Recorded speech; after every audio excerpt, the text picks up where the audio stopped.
video vamos a ver lo que es la regresión lineal simple, la regresión lineal múltiple y además algunas propiedades del término de error de estos modelos. Entonces, básicamente, a modo de recordatorio, tenemos que la regresión lineal simple, mejor dicho, tiene el siguiente esquema como modelo. Tenemos una variable explicada o dependiente, ¿cierto?, que esta ecuación trata de predecir.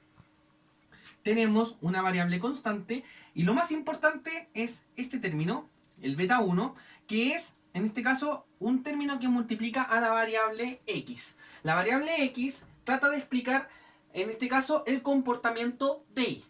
Y para saber cuánto es lo que impacta ahí, se basa básicamente en el análisis del beta 1, que en este caso va a depender, por ejemplo, del signo que le antecede, en este caso es positivo, por tanto, si es positivo, indica que a medida que aumenta x, también va a aumentar y. Si este fuera negativo, x, ¿cierto?, al bajar, también impulsaría hacia abajo a y.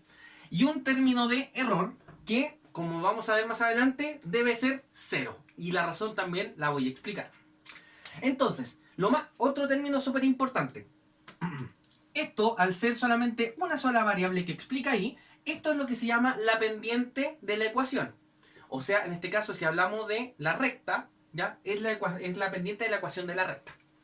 Y por tanto, ¿en qué se va a basar el valor o el futuro valor de y? Bueno, básicamente el futuro valor de y va a depender de el beta 0, ¿cierto?, más el beta 1 por la variación de x.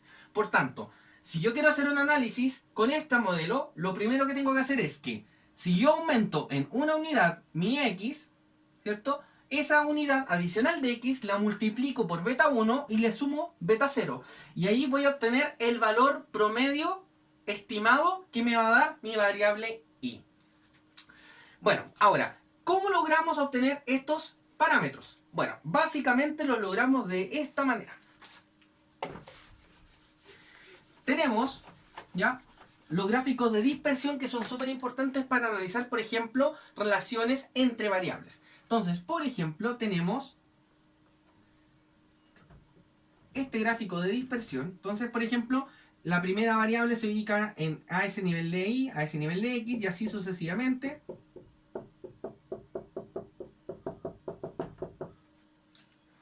Entonces, al ver esto, lo primero que nosotros vamos a observar es que hay una relación entre x e y. ¿Por qué?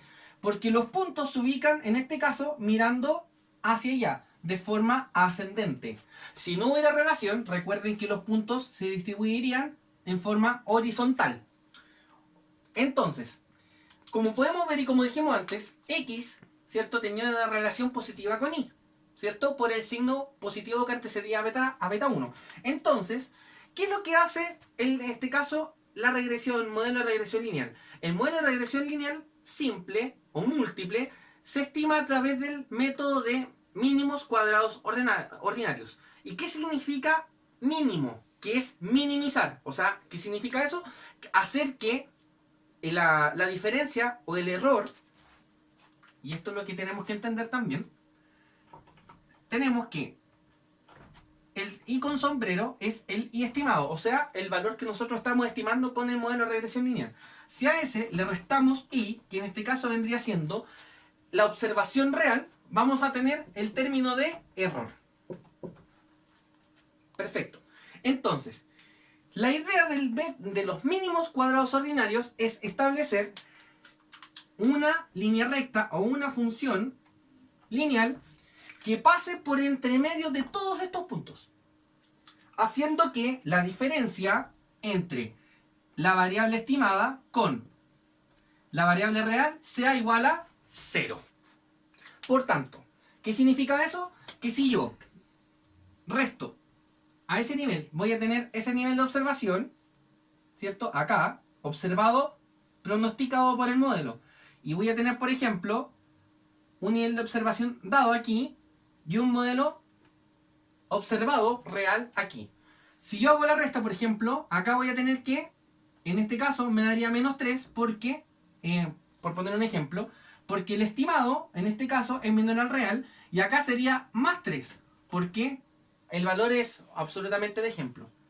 Porque obviamente en este caso tenemos que el valor estimado es mayor al real. Si yo sumo menos 3 más 3 me va a dar 0. Esa es la idea de los mínimos cuadrados ordinarios. Hacer que la línea sea tal que minimice las diferencias entre todos los puntos que existen en este gráfico, haciendo que la trayectoria pase por entre medio de los puntos. Por eso que el primer supuesto de todo modelo es que el término de error tiene que ser 0. Por tanto, ¿qué otro? Ahora vamos a hablar acerca de los supuestos que existen acerca del error. Entonces, ya sabemos que el primer supuesto es que el valor esperado, la E de esperado o de esperanza, el valor esperado de U es 0. Ahora, ¿qué pasa si yo tengo este modelo que teníamos antes? Entonces, ¿cuál es el segundo y último supuesto del error? Es básicamente lo siguiente. Si yo tengo que X varía, ¿ya? Supongamos que varía en una unidad, y tengo que X tiene una correlación con U, significa que si yo aumento X, también va a aumentar U. Pero ¿qué pasa si yo aumento U? Si aumenta X y X me aumenta Y, entonces vamos a tener que el aumento de X aumenta mi Y, pero también va a aumentar mi U. Entonces, ¿qué ocurre? De forma indirecta, U va a aumentar junto con Y. ¿Y qué significa eso? Que se viola el primer supuesto. De que el valor esperado de U siempre será 0 por el tratamiento de los mínimos cuadrados ordinarios. Entonces, ¿qué significa eso? Que si hay una relación entre cualquier variable X que explique a mi Y con el término de error, significa que siempre este valor va a estar con variaciones o va a ser distinto de 0. Por tanto, eso significa que en el término de error hay alguna variable omitida que tiene relación con X y por tanto eso hace que el modelo sea inválido. ¿Por qué? Porque tenemos el error de la variable omitida, o sea que mi modelo no está bien especificado. Por tanto, el segundo y último supuesto es que la covarianza entre X y U es igual 0. ¿Eso qué significa entonces? Que no tiene que haber absolutamente ninguna relación entre X y U. ¿Ya? ¿Por qué? Porque U siempre va a ser 0, es constante. Si varía U, significa que hay algo o alguna información adicional que nosotros no hemos visto y que está en el término no observado. Y que eso debe ser incluido en el modelo. Si ambos supuestos se dan, el modelo que usted acaba de estimar es correcto. Ahora, ¿qué ocurre entonces con lo último que vamos a ver en este video, que es la regresión lineal múltiple? Bueno, básicamente es un modelo donde tenemos una variable que explica Y, pero también tenemos otra variable que explica Y, y así sucesivamente pueden haber muchas variables que expliquen Y. En este caso, como ejemplo, estoy asumiendo que dos variables explican Y. Y para hacer un análisis de ese estilo, se ocupa el término ceteris paribus, que es básicamente, si yo quiero analizar cómo impacta la variable X a la variable Y, mantengo constante esta. Entonces, por ejemplo, si X aumenta tanto, o una unidad aumenta según el valor de beta 1, ahí manteniendo X2, por ejemplo, constante. Y viceversa. Si yo quiero ver el análisis de esta variable mantengo constante para ver el impacto de X2. Eso sería todo por hoy en el tutorial. Muchas gracias.